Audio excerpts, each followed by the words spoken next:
mendengarkan Voice of Indonesia dan kembali bersama kami dari Jalan Malada nomor 1 Waikabubak di Sumba siang ini bersama saya pastinya Cantika Anjali yang akan menemani Anda hingga pukul 12 waktu Indonesia Tengah. Pendengar, hari ini kita akan dalam Sumba siang ini akan membahas tentang cyberbullying di dunia pendidikan bersama dua narasumber yang sangat keren pastinya yang sudah hadir di studio pada hari ini. Dan jangan lupa dengarkan siaran ini lewat aplikasi RRI Digital yang bisa Anda download di ponsel pintar Anda melalui App Store atau Play Store. Dan jangan lupa komen, subscribe dan like YouTube RRI Sumba untuk mendengarkan siaran-siaran Sumba. Ya, sudah hadir kedua narasumber kami pada siang hari. Selamat siang, Kak Astrita dan Kak Anton. Selamat siang juga, Ibu Cantika. Selamat siang buat pendengar RRI SB Sumba. SB Sumba, oh ya. Iya. Apa kabarnya ini Kak Anton dan Kak Astrita? Ya, kayak beginilah. Baik, sehat, cuma kita akhir-akhir ini panas ya, jadi kita mengikuti cuaca. Cuaca sangat panas. Tetap semangat, tetap ceria kan? Iya, keren. Sudah hadir kedua narasumber kita hari ini, Astrita sebagai pengajar, Astrita Kartika Rambumijuk, dan Aderianto Umbu Siwasamani sebagai Kepala Seksi PTKP SD Dinas Pendidikan Kepemudaan dan Olahraga Kabupaten Sumba Barat. Terima kasih untuk Kak Astrita dan Kak Anton sudah hadir di RRI SP Sumba. Mungkin untuk Kak Anton dulu, sibuk apa sekarang Kak? Ya, sehari-hari juga karena saya bertugas di Dinas Pendidikan Kepemudaan dan Olahraga Kabupaten Sumba Barat. Jadi sehari-harinya ke rumah kerja, pulang kantor di rumah, iris nasi babi, cari Sumba sekali ya. Jual-jual padi ya, begitulah Ibu Cantika. Ya, luar biasa. Kalau Kak Astrita? Ya, sebagai pengajar ya keseharian saya tetap mengajar dan ikut kegiatan-kegiatan lain dari kegiatan pemuda di Waikabubak ini, seperti itu. Diundang di podcast. Iya, keren sekali ya pendengar. Baik, pendengar, kita akan langsung saja membahas tentang tema kita hari ini, cyberbullying di dunia pendidikan. Pendengar, perkembangan teknologi saat ini sangat memiliki dampak positif dan negatif. Salah satu dampak negatifnya adalah maraknya cyberbullying di media sosial, dan media sosial merupakan salah satu platform digital yang paling banyak terjadinya cyberbullying. Jumlahnya mencapai hingga 71%, dan setelah itu disusul oleh aplikasi chatting 19%, game online 5%, dan YouTube 1%. Selanjutnya, maraknya cyberbullying ini menurut data UNICEF pada tahun 2022, 45% dari 2.777 anak di Indonesia mengaku pernah menjadi korban cyberbullying. Faktor terjadinya cyberbullying ternyata bisa jadi karena pola asuh orang tua, karena pesatnya perkembangan teknologi, dan salah satunya yang paling sering terjadi adalah melemahnya kontrol sosial antara teman sebaya, perbedaan yang sering bersama terjadi di lingkungan sekolah. Hari ini kita sudah bersama dua narasumber yang akan membahas lebih lanjut tentang cyberbullying di dunia pendidikan. Mungkin untuk Kak Astrita dulu nih Kak. Bisa jelaskan sedikit Kak, apa sih itu cyberbullying Kak? Oh ya, terima kasih Kak Cantika. Jadi cyberbullying ini sebenarnya dari nama bullying itu sendiri. Karena kalau kita tahu bullying itu di dunia nyata dunia nyata sebuah kayak penindasan terhadap seseorang, dia membuat tindakan mengancam, melecehkan, atau ada pergerakan kasar seperti itu. Tapi ketika ada ditambahkan nama cyber di dalamnya, berarti dia masuk ke dunia maya atau dalam dunia digital. Jadi cyberbullying penindasan atau segala macam perlakuan kasar yang dilakukan seseorang terhadap orang lain, tapi di dalam dunia digital, dunia maya, seperti itu. Oh iya, berarti bully dalam dunia digital. Betul. Ya Kak Sita. Terima kasih. Karena hari ini kita membahas tentang cyberbullying di dunia pendidikan, saya mau tanya dulu kepada kedua narasumber ini. Kak Anton dulu deh. Untuk Kak Anton, apa itu pendidikan bagi Kak Anton dan mengapa pendidikan sangat penting Kak? Ya, kalau dari pemahaman pribadi saya, kita sering punya konsep bahwa pendidikan itu adalah ketika kita bersekolah. Tapi sebetulnya pendidikan itu adalah pembelajaran kita untuk memperoleh pengetahuan dan keterampilan. Iya. Sehingga pendidikan itu sendiri tidak hanya kita lakukan di sekolah, bisa juga di masyarakat, di rumah, bahkan di media-media sosial, media elektronik seperti internet dan lainnya. Mungkin itu dari saya tentang pendidikan secara umum. Iya. Mengapa pendidikan sangat penting bagi kakak? Seperti yang saya bilang tadi, bahwa pendidikan itu kita akan digali, bahwa kita ini harus punya informasi. Yang pertama, pendidikan itu berkaitan dengan informasi, sehingga apa yang terjadi di luar kita harus tahu, baik ini di sekolah, di rumah, atau di masyarakat. Iya, baik. Terima kasih Kak Anton. Untuk Kak Asrita sendiri? Iya. Sebenarnya hampir sama dengan apa yang dikatakan Kak Anton. Jadi pendidikan lebih kayak sebuah proses dari kita yang tidak tahu menjadi tahu. Jadi kalau kita orang Sumba biasanya dari yang let's say kita bilang kabanga, jadi kita lebih tahu akan sesuatu. Tapi memang pendidikan tidak hanya kita, biasanya pendidikan itu dalam pemikirannya kita adalah konteksnya pendidikan di sekolah. Iya. Pendidikan formal, iya. Tapi sebenarnya pendidikan kan lebih luas lagi konteksnya, bisa ada pendidikan formal, pendidikan etika, ataupun pendidikan yang lain-lain. Jadi konteksnya lebih meluas kalau kita ngomong pendidikan. Dan kenapa itu penting? Ya sama seperti yang Kak Anton bilang juga tadi, karena ini membawa kita dari ketidaktahuan kepada menjadi tahu, seperti itu. Makanya itu penting. Baik, terima kasih. Lanjut Kak Asrita, bisa dijelaskan sedikit apa sih jenis-jenis cyberbullying yang sering terjadi di Sumba Barat pada umumnya? Oke, cyberbullying. Sebenarnya seperti yang sudah saya bilang tadi ya, kayak karena ini bully dari dunia nyata ke dunia digital, jadi tindakan-tindakannya seperti hampir sama. Jadi ada beberapa, kalau dikutip dari beberapa sumber, kita punya beberapa jenis bullying, cyberbullying itu sendiri. Jadi yang pertama ada tipe atau jenis flaming, atau terbakar. Jadi ini ketika seseorang secara langsung mengirimkan pesan atau foto yang dia mengindikasikan sebuah nada kasar, melecehkan, seperti itu. Kemudian ada juga harassment atau gangguan. Ini di dunia nyata maupun di dunia digital, dua-duanya ada. Kemudian ada pencemaran nama baik. Ya, ini paling sering ya. Kita tahu dia begini, tapi kita bawa di dunia maya, dunia digital. Oke, kemudian ada cyber stalking. Nah ini kalau stalking orang sebenarnya itu sebuah sebuah cyberbullying, kita bisa bilang begitu. Nah ini yang suka stalking mantan, stalking mantan punya pacar. Nah tolong. Stalking pakai fake akun mungkin.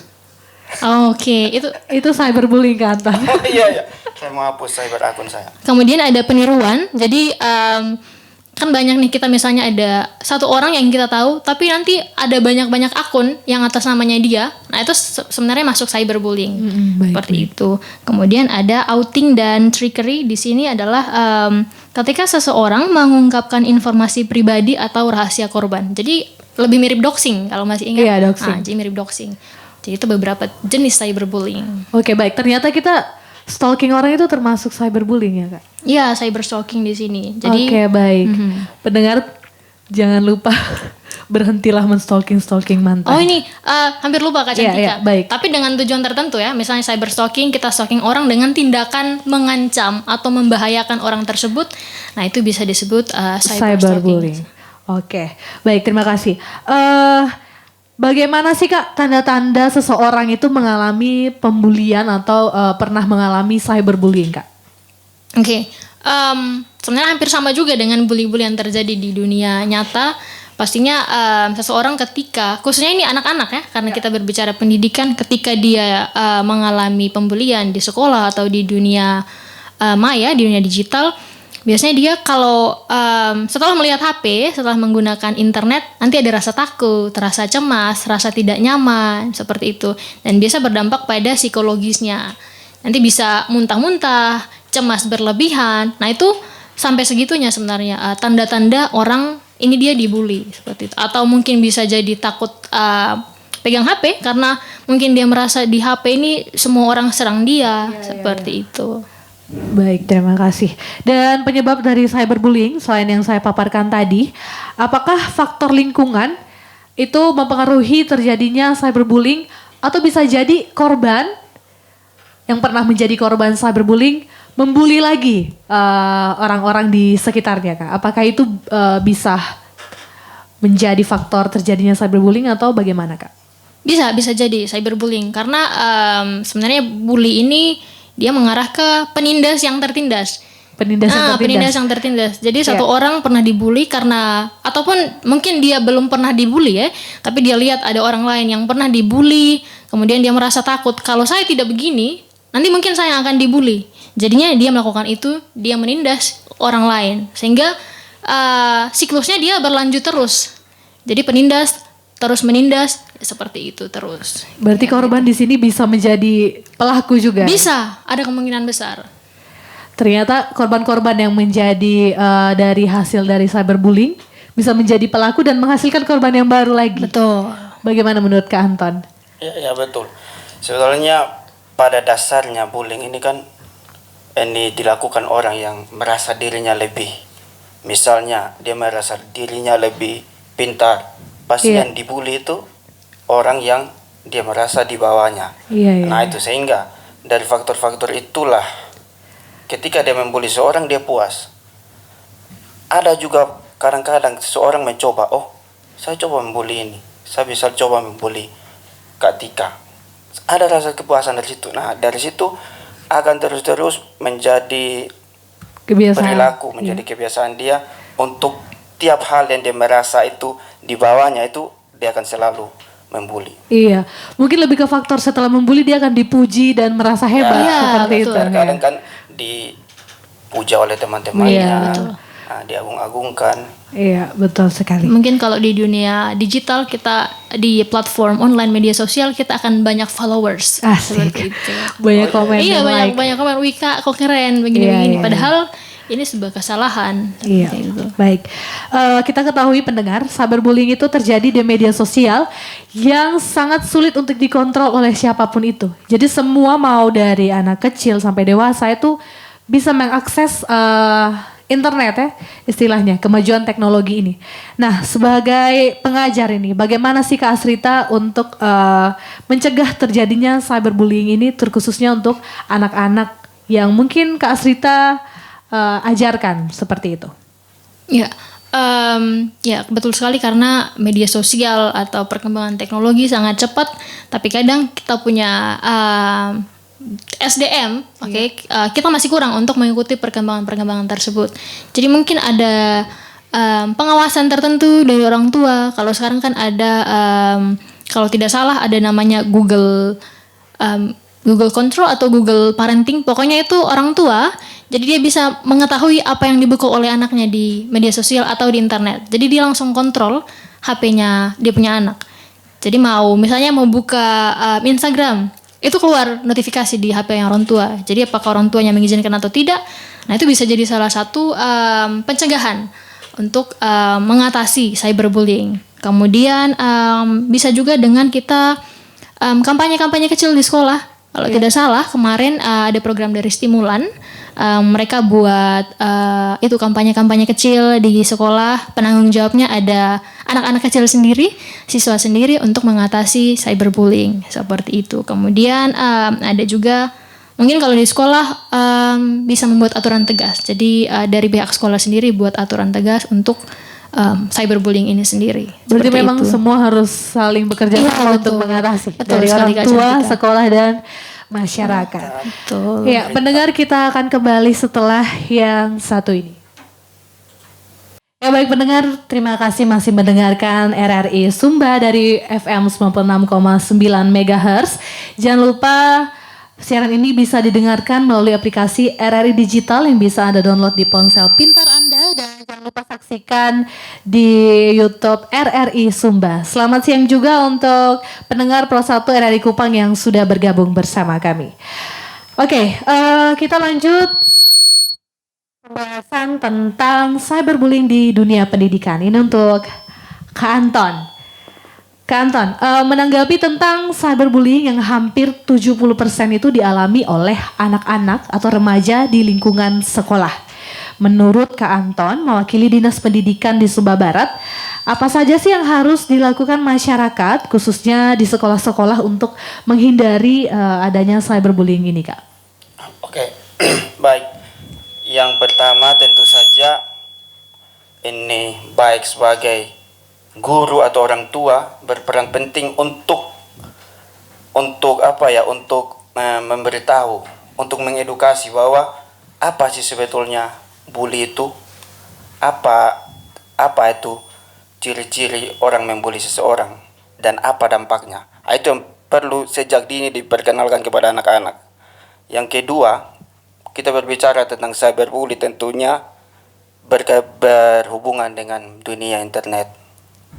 Seperti yang tadi sudah dikemukakan oleh Saudara Astrid bahwa ini fungsi kontrol dari orang tua dan guru itu sangat penting. Iya. Misalnya ketika si anak memegang HP itu orang tua harus selalu mengawasi.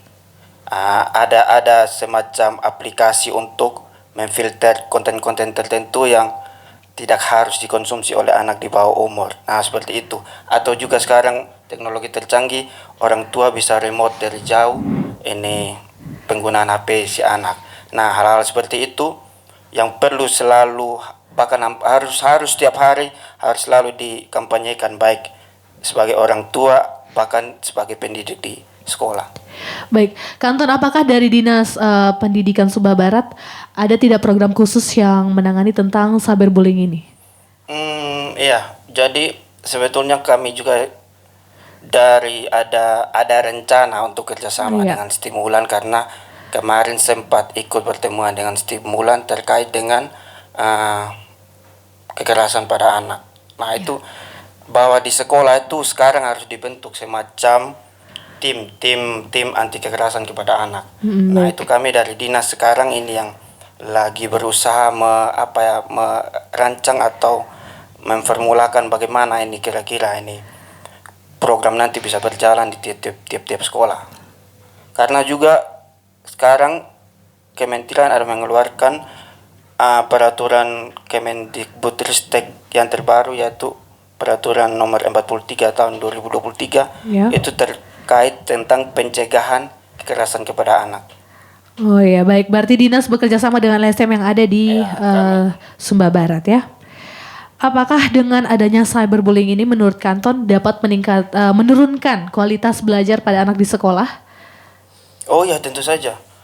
Karena bukan hanya cyberbullying, bullying juga pada secara tradisional itu pasti menyerang psikis anak. Itu kalau kita bicara masih secara verbal, itu anak-anak akan mengalami stres, akan mengalami minder, kurang percaya diri. Di kelas akan kurang fokus pada pelajaran. Nah, itu yang dialami dari ketika si anak itu dibully. Dan yang lebih parah lagi, banyak kasus yang anak tidak mau masuk sekolah, minta pindah. Bahkan niat untuk ke sekolah itu sudah tidak ada karena dirasa saya di sekolah ini dirundung, dihina, itulah oleh teman-teman, apalagi kalau sama teman-teman terdekatnya kan. Berarti selama ini memang sebenarnya cyberbullying ini sudah sering dan marak terjadi di Sumba Barat ya, Kak Anton. Maksudnya ada tidak selama ini laporan ke Dinas Pendidikan pada khususnya dari sekolah atau guru-guru tentang terjadinya cyberbullying dan bagaimana tanggapan dari Dinas Pendidikan untuk menangani itu? Atau ada catatan kasus tentang cyberbullying atau bullying itu sendiri? Ya, ini kan biasa kalau kita berbicara dalam satuan pendidikan yang kecil, biasa kalau kasus-kasus kecil mereka bullying di sekolah itu langsung diselesaikan secara biar tidak terlalu meluas dan itu mempengaruhi proses belajar mengajar kan. Jadi dalam lingkup sekolah itu sendiri langsung. Tapi kalau ada beberapa kasus kekerasan itu langsung ditangani oleh DP5A. Itu yang menangani. DP5. Ya, menangani kasus kekerasan yang besar lah. Berarti langsung dilaporkan ke sana apa ke Dinas Pendidikan dulu, Kak? Biasa Dinas Pendidikan sekedar mengetahui. Karena mereka yang punya semacam tenaga ahli. Ini kan ini penanganan kasus kekerasan kepada anak kan tidak sembarang, harus ada tahap-tahapnya, tidak semerta-merta kita datangi anak yang dibully. Kalau ya beruntung kalau kita omong tentang cyberbullying sendiri, kita kan di kabupaten ini tingkat penggunaan internetnya kan sedikit. Iya.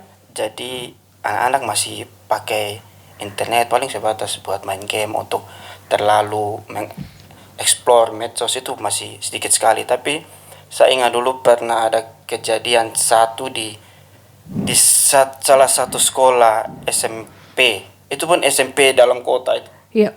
Itu ada anak yang di semacam dikirim apa ya, pesan lewat Facebook itu, dia dimaki-maki, diancam oleh anak dari sekolah lain. Itu dia sampai beberapa hari tidak masuk sekolah karena khawatir takut ketika akan sekolah dihadang gitu. Jadi segitunya. Jadi trauma ya Kak? Ya, jadi trauma. Trauma berkepanjangan.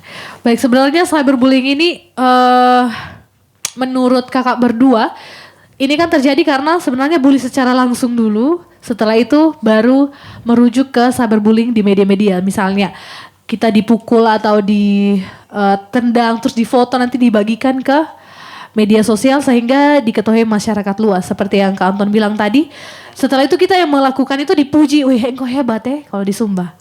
Kawato engko, kalau bahasa Sumba tuh kawato engko. Padahal sebenarnya itu salah. Bagaimana tanggapannya kakak berdua tentang cyberbullying yang terjadi ini? Karena cyberbullying terjadi karena meningkatnya kemajuan teknologi. Apakah memang di Sumba tidak perlu maju teknologi atau bagaimana Kak? Mungkin Kak Asrita dulu Kak. Oke. Memang betul yang Kak Cantika omong tadi, jadi dari bully di dunia nyata dia ke dunia digital, cyberbullying, dan mungkin nanti dia akan ke dunia nyata lagi. Jadi dia terus berputar seperti itu. Ini saya cerita sedikit dulu waktu SMA. Jadi kami punya pengalaman ada tindakan perundungan, tindakan perundungan, dan ada sekelompok kita bilang geng dulu ya. Ada satu geng ini membuli satu anak. Nah, jadi video rekaman pas ada perundungan tersebut, kemudian foto-foto ketika itu anaknya dipukul atau diapakan, itu diupload di Facebook, diupload di media sosial, dan si pengupload ini malah betul tadi, wih kok keren sekali, memang tidak ada yang lawan, kayak gitu kalau kita di Sumba. Dan ternyata kasus yang dari cyberbullying itu dari dunia maya itu dia berlanjut lagi ke dunia nyata. Jadi dilaporkan ke sekolah, sampai kan waktu itu memang agak panjang proses pendamaian antara dua belah pihak ini. Tapi akhirnya itu tadi yang kayak Kak Anton bilang, karena biar tidak terlalu meluas kemana-mana, akhirnya kita prosesnya di sekolah saja. Jadi perdamaiannya di sekolah.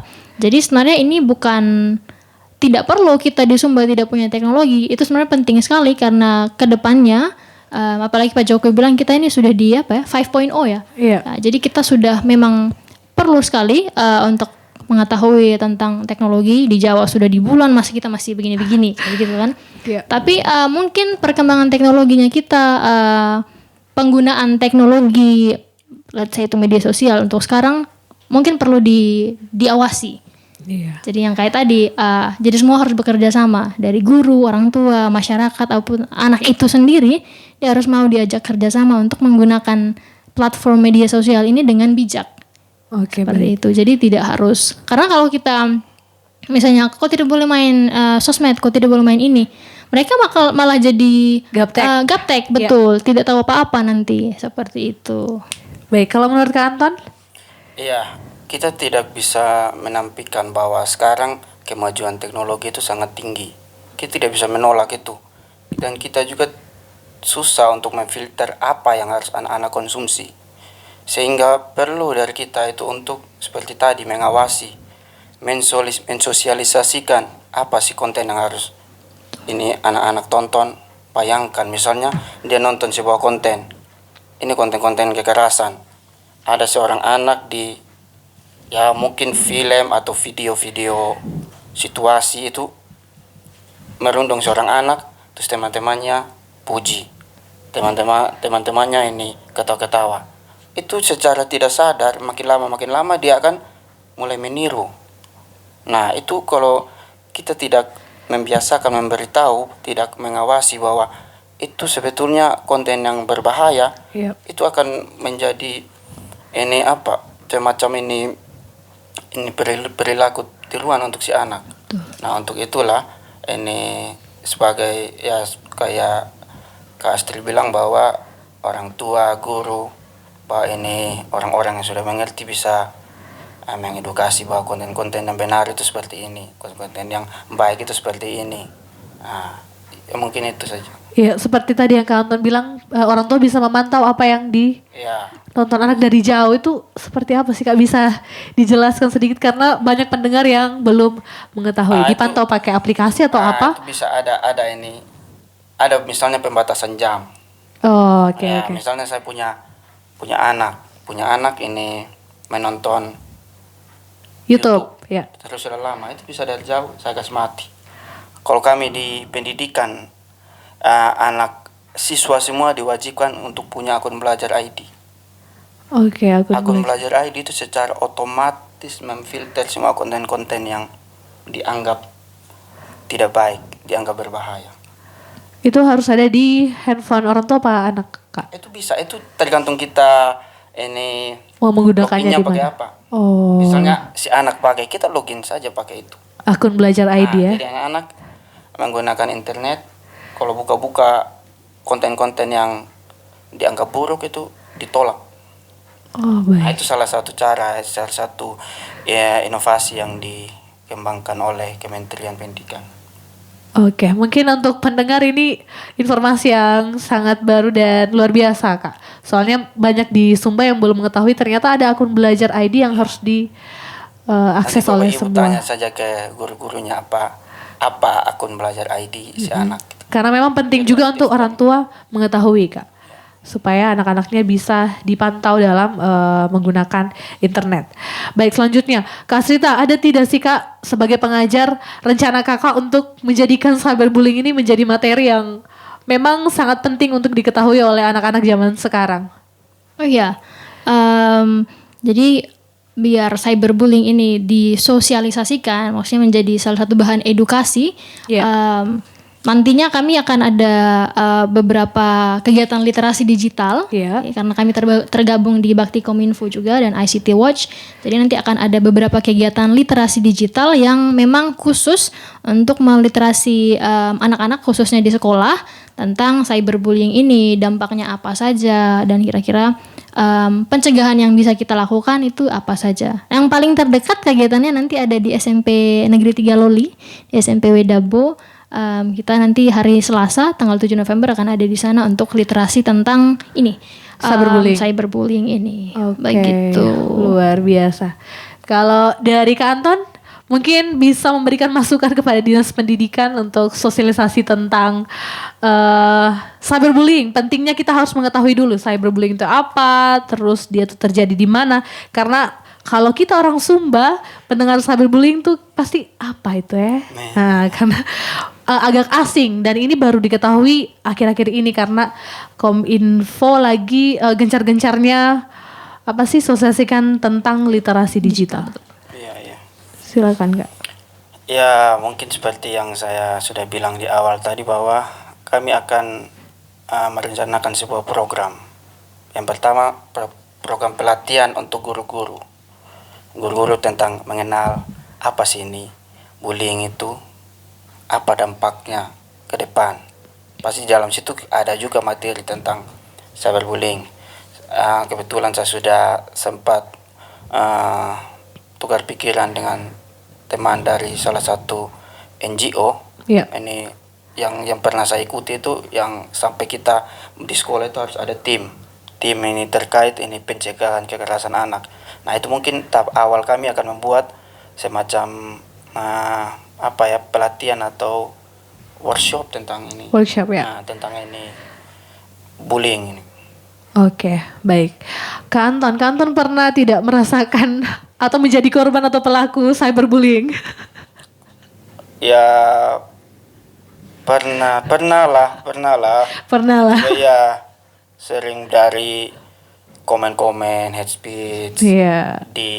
dari chattingan, pasti. Iya betul. Iya.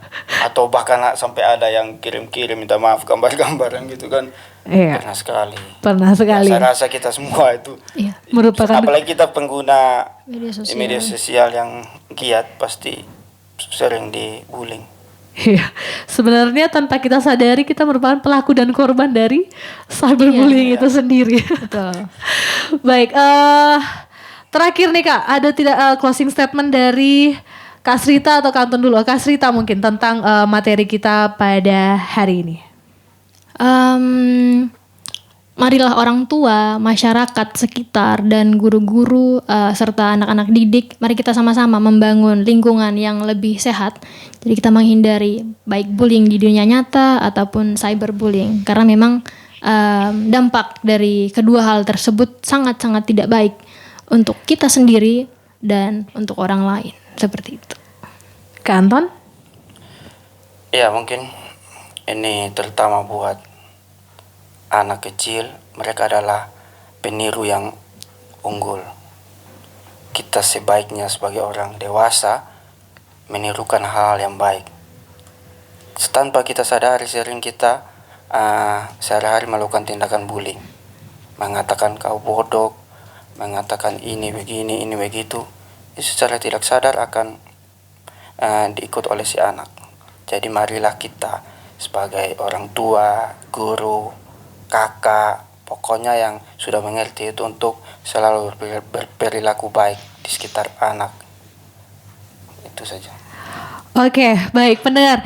Terima kasih untuk Kak Astrita Kartika Mijuk sebagai pengajar dan untuk Kak Anton Samani sebagai Kepala Seksi PTKP SD Dinas Pendidikan Kepemudaan dan Olahraga Kabupaten Sumba Barat untuk waktunya dan untuk sharingnya tentang cyberbullying ini merupakan hal baru di Sumba Barat mungkin. Hal baru untuk diketahui padahal sudah terjadi dari sejak dulu kala mungkin. Karena sekarang teknologi semakin pesat jadi semakin banyak yang mengalami dan menjadi pelaku dan korban. Semoga sukses selalu Kak untuk rencana-rencana ke depan.